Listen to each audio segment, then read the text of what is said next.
Let me show you how to make pasta from 2 ingredients. Come.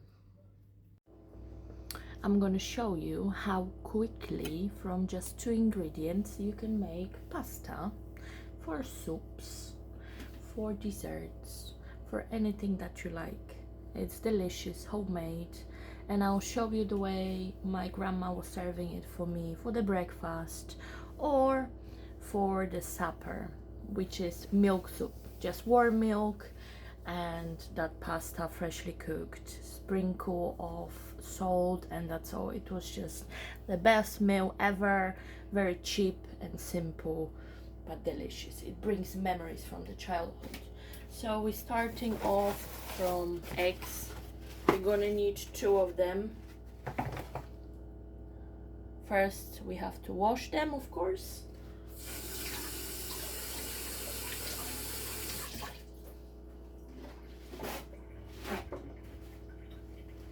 And something what I like to do that my grandma taught me, we need to check if the eggs are fresh.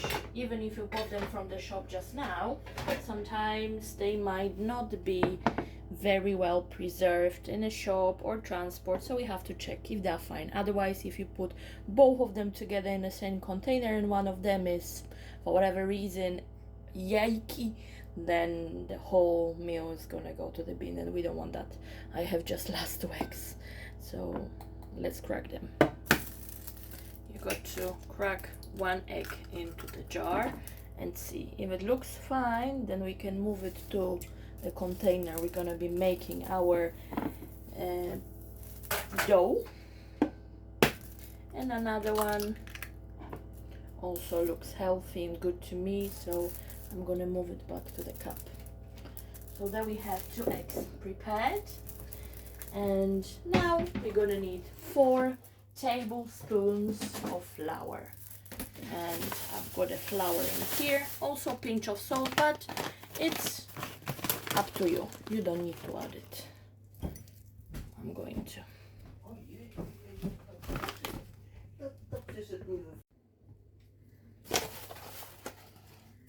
1, 2, 3, and 4, and that's all. So now is the time to whisk it all together until smooth and leaky dough. It should have consistency of double cream.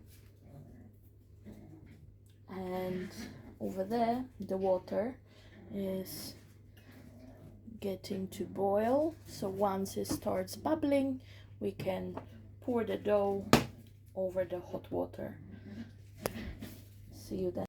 Let me show you the consistency.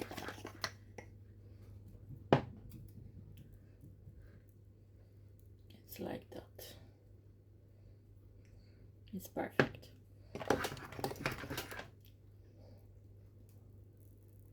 So now we're waiting for the water to get to boil, and then we can start pouring it over.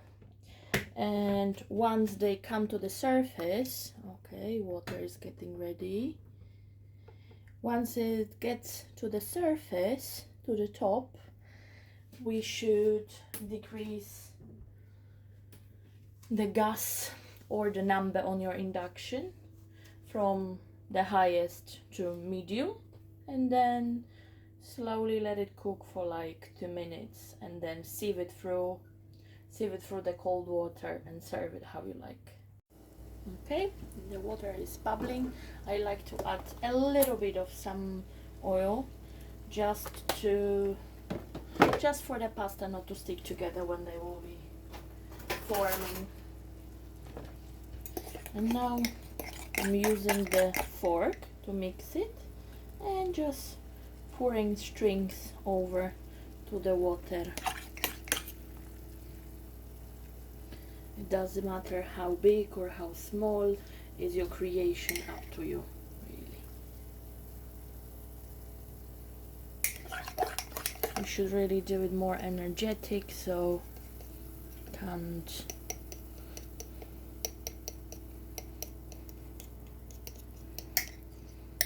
So they will all cook in the same time pretty much. I'm thinking in the Germany they do some similar or even the same one, and they call spatzla, something like that, eggy pasta. So I popped in half of the amount. You can see as they look, and now 2 minutes from now I'm decreasing the heat from 6 to 4, let it simmer, and after 2 minutes I will sieve them through.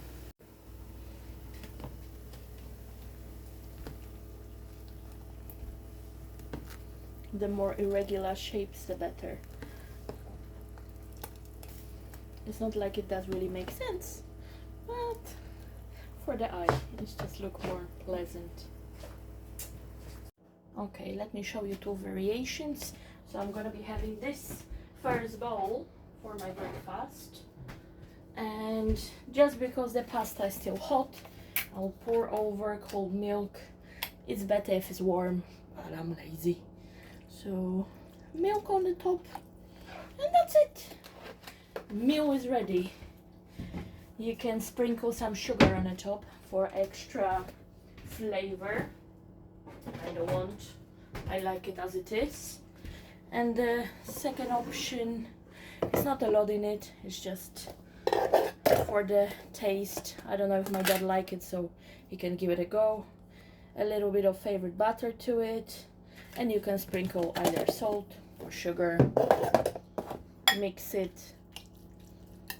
You can add some cheese if you like it for the bigger portion, and it's gonna be just very simple, creamy, and delicious pasta. I hope you liked it, and you try, let me know. I hope you enjoyed my recipe, and you all try. You gotta try and let me know.